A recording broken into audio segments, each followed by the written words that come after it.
Hola chicos y chicas, gracias por visitar nuevamente Mathematici. En esta oportunidad analizaremos un ejercicio de reglas de derivación para derivadas parciales de primer orden de tres variables. El ejercicio es el siguiente. Calcule las tres derivadas de primer orden de la siguiente función en el punto 0,2, pi, donde f de x, y z es igual a e elevado a menos x por seno de y por z. Como esta es una función de tres variables, tendrá tres derivadas parciales. Una respecto de x, otra respecto de y otra respecto de z. Comenzaremos calculando la derivada parcial respecto de x. Derivaremos entonces nuestra función respecto de x.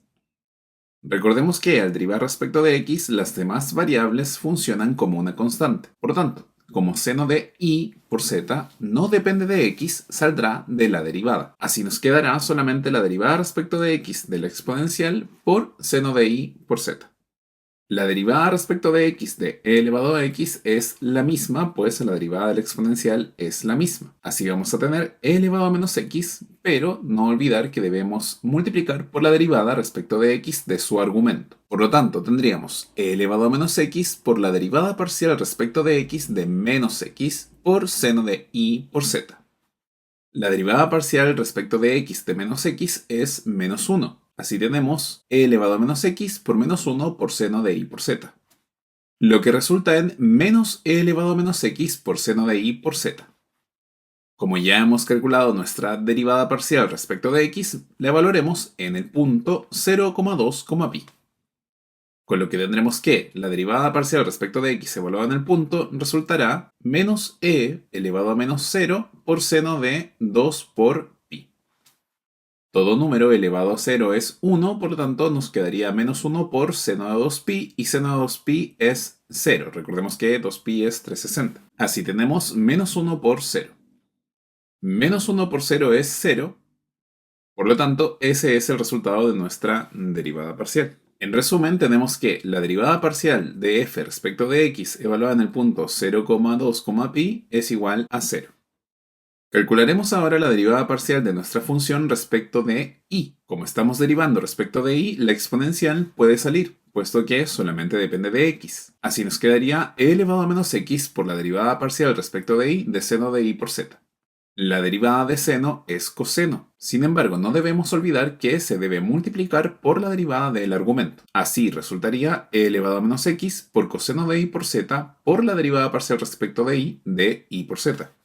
Finalmente, la derivada parcial respecto de y por z es z. Por lo tanto, obtendríamos e elevado a menos x por coseno de y por z por z.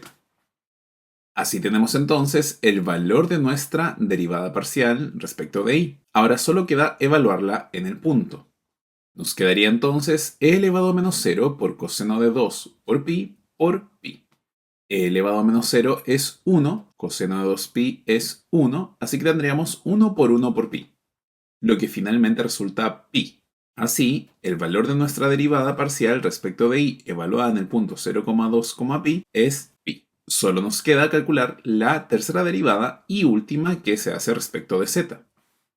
Nuevamente, como la exponencial no depende de z, podemos extraerla de la derivada. Así tendríamos e elevado a menos x por la derivada parcial respecto de z de seno de y por z.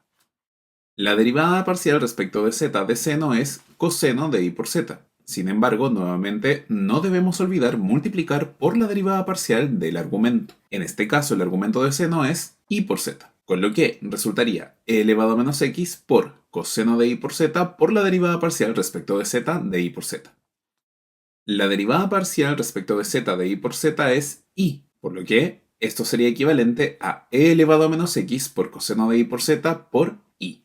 Finalmente, evaluamos nuestra derivada parcial respecto de z en el punto 0,2, pi, obteniendo entonces e elevado a menos 0 por coseno de 2 por pi por 2. E elevado a menos 0 es 1, coseno de 2pi es 1, y eso quedaría multiplicando al 2. Finalmente, 1 por 1 por 2 es 2. Así tenemos entonces que la derivada parcial de f respecto de z evaluada en el punto 0,2 pi es 2. En resumen, La derivada parcial de f respecto de x en 0,2,pi es 0, la derivada parcial de f respecto de y en 0,2,pi es pi, y finalmente la derivada parcial de f respecto de z en 0,2,pi es 2. Con ello entonces tenemos el valor de las tres derivadas parciales evaluadas en el punto 0,2pi. Espero que este video haya sido de mucha utilidad para ustedes. Si les ha gustado, recuerden darle like, comentar, visitar la lista de reproducción asociada a esta temática, suscribirse al canal y activar la campanita para estar al tanto de todas las novedades. Con tu ayuda, en Matematici seguiremos generando mayor y mejor contenido. Nos vemos en otra ocasión. Chao.